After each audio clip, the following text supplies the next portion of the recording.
Question 32. Define electric flux. Write its SI unit.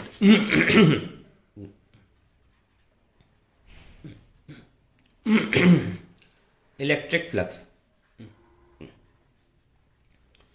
It is defined as the physical quantity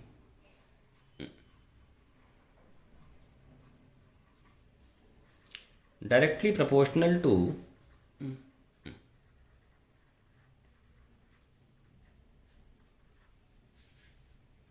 number of field lines passing through a selected region.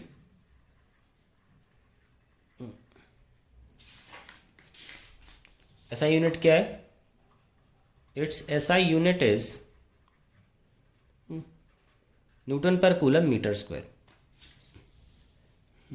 Gauss's law in electrostats is true for any closed surface, no matter what is the shape or size of it.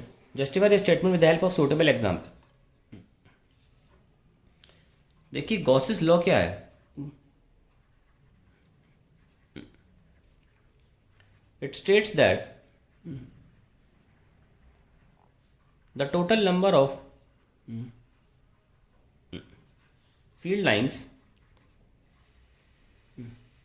passing through a region through an enclosed surface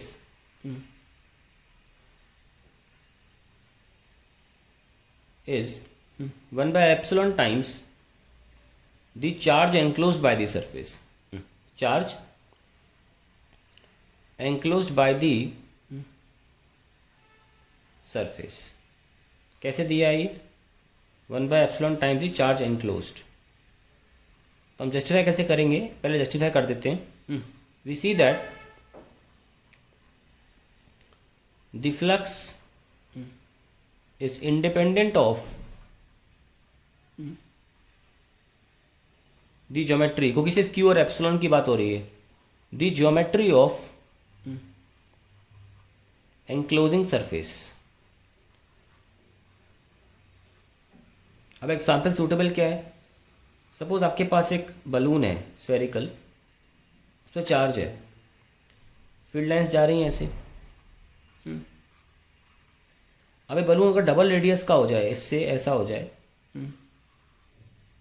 तो फिर भी अगर मैंने थोड़ा radius बढ़ा दी, double नहीं है, तो फिर भी फील्ड लाइंस तो चेंज नहीं होगी, चार्ज तो चेंज नहीं किया आपने ना. So on increasing the radius of balloon, increasing the radius of balloon, the charge does not change,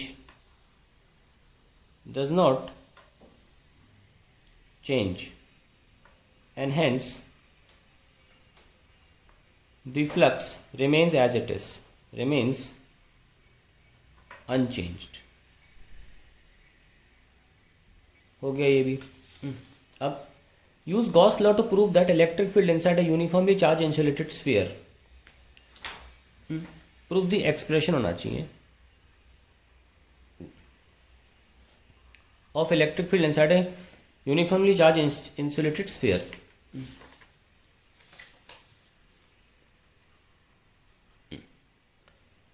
बना लें एक,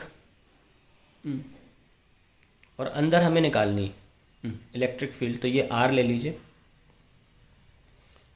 तो यहाँ पर हमें इलेक्ट्रिक फील्ड निकालनी है और इसके अंदर का चार्ज हमें लेना है कितना? Let it be Q dash, and overall charge let it be Q.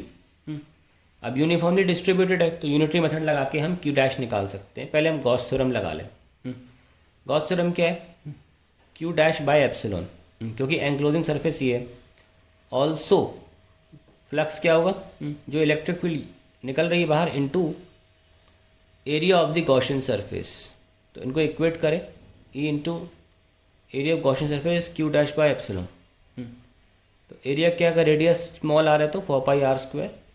Q dash क्या है वो निकालते हैं. अभी देखो, मान लेते हैं कैपिटल आर है ये, 4/3 कैपिटल आर क्यूब का चार्ज क्यू है, तो 4/3 आर क्यूब का क्या होगा? Q upon 4/3 pi R cube into 4/3 pi छोटा R cube. So we have QR by R cube and cube. So Q by epsilon into R cube by R cube. ये हो गया cancel.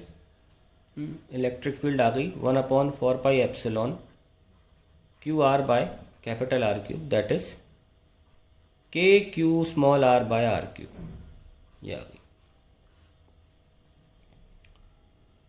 अब आप इसका ग्राफ बना के दिखा सकते हैं. ना भी पूछा जाए तो बना दो, अच्छी बात है कि अंदर स्ट्रेट लाइन होगी. ठीक है, तो ये आपका एंड हो गया क्वेश्चन का पूरा 5 मार्क्स का. अब इसका और पार्ट देख लेते हैं. Deduce the expression for the torque acting on a dipole of dipole moment P in the presence of uniform electric field.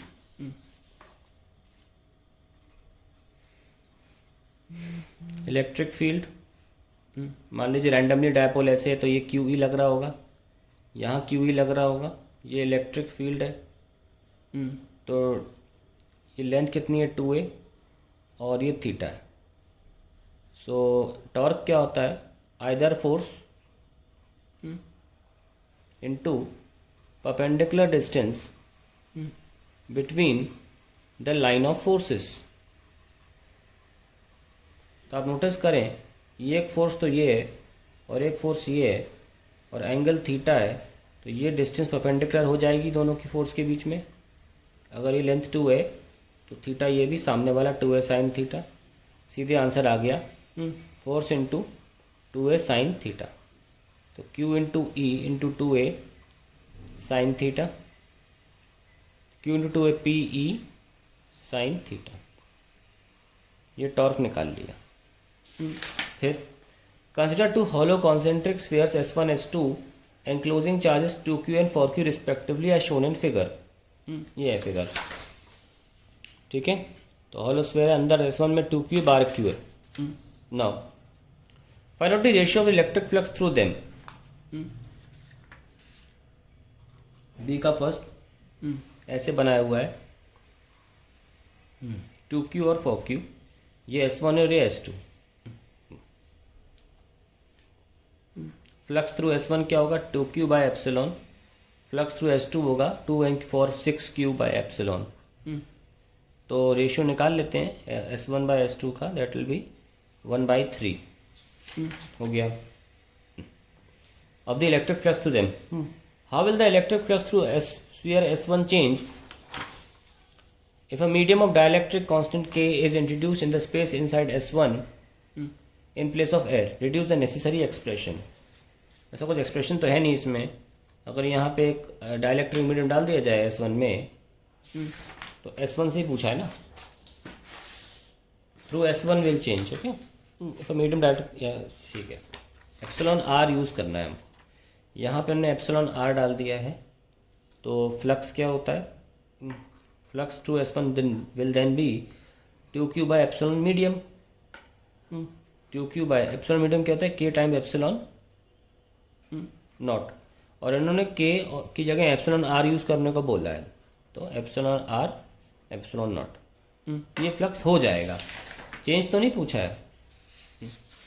पूछा क्या है, how will the electric flux through sphere S1 change if a medium of dielectric constant air is introduced in the space inside S1 in place of air. Change पूछा है, change निकालना पड़ेगा. तो delta flux क्या हो जाएगा. अभी देखो ये फ्लक्स कम हो गया है ना, क्योंकि मीडियम की किसी भी मीडियम की एप्सिलॉन नॉट से एप्सिलॉन ज़्यादा ही होती. तो बेटर होगा कि हम फर्स्ट माइनस कर लें 2q by epsilon minus 2q by epsilon R epsilon naught. So we'll get 2q by epsilon 1 minus 1 by epsilon r. ये आपका आंसर टू द क्वेश्चन है.